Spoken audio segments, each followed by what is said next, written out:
atas perintah Presiden untuk menghadiri dengan penugasan atau dengan izin? Mohon bisa direspon. Dengan izin, dengan penugasan atau dengan sepengetahuan Presiden? Terbuka saja, ini di sidang yang terbuka untuk umum, nggak ada masalah.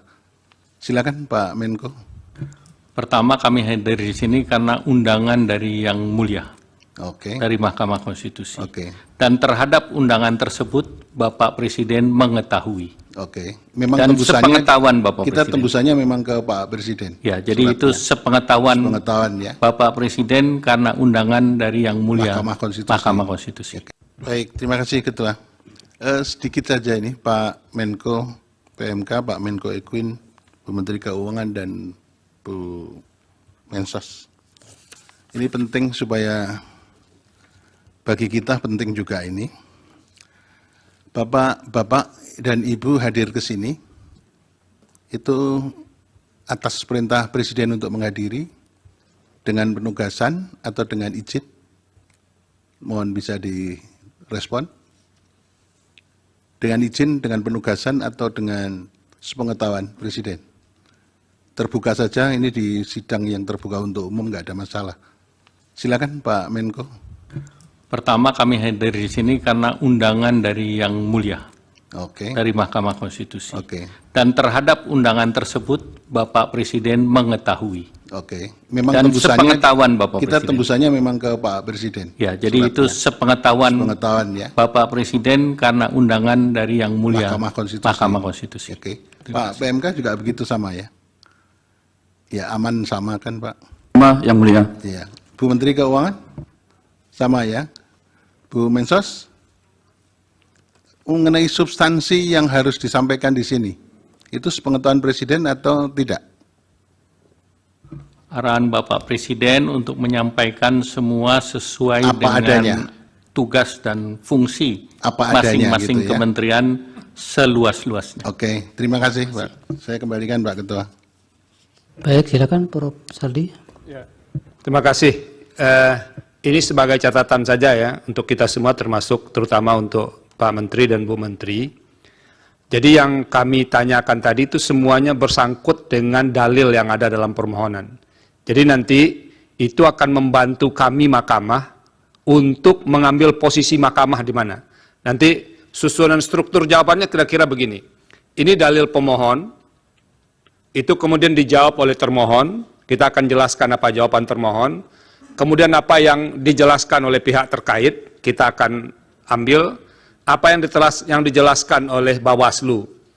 Karena ada pemberi keterangan, maka nanti apa yang dijawab oleh pemberi keterangan akan kita sampaikan di dalam di dalam putusan itu, baru kemudian apa posisi Mahkamah terhadap semua itu.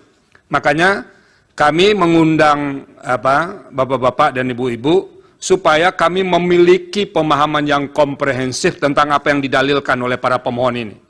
Nah itu, jadi itu pentingnya. Jadi kalau tadi ada yang menyebut fakta ini, itu semuanya ada dalam permohonan.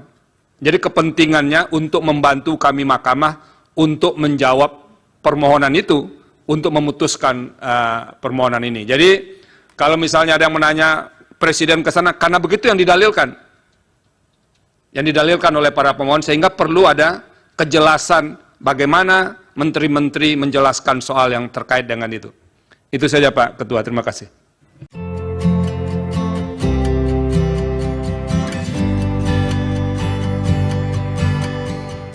Capres nomor urut 3 Mahfud MD mengomentari soal desakan Gibran Rakabuming Raka di diskualifikasi.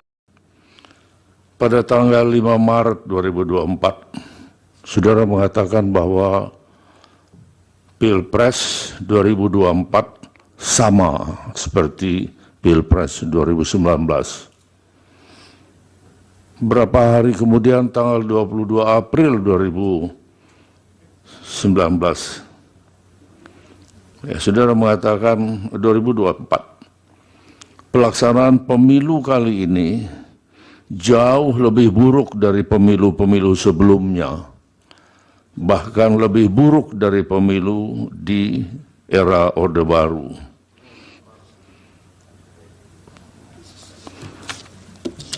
Ini salah satu pernyataan-pernyataan saudara yang sering bertolak belakang ya. Tanggalnya tadi Pak Hendri. Kemudian Tanggalnya agak pertanyaannya, 22 April 2024 atau Maret yang terakhir. tanggalnya Kan ini kan baru di tanggal. 22 April 2019. Baik. Dia mengatakan bahwa pertama di Maret 2024 mengatakan Pilpres 2024 sama dengan Pilpres 2019. Sama seperti itu. Tapi di 2019 dia mengatakan bahwa pelaksanaan pemilu kali ini jauh lebih buruk dari pemilu sebelumnya. Bahkan lebih buruk dari pemilu Iya. di era Orde Baru. Artinya, kalau kita lihat di sini, bahwa pemilu sekarang ini masih jauh lebih buruk. Iya. Iya. Oke. Lanjutkan. Tadi hanya salah penyebutan tahunnya. Baik, saya lanjutkan.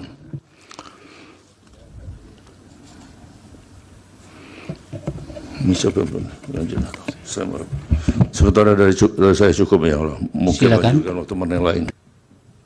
Jadi begitu Profesor Saldi. Kemudian abang saya, Pak Henry, hormat. Yang terakhir itu 1000% bohong, salah itu. Itu orang bolak-balik itu.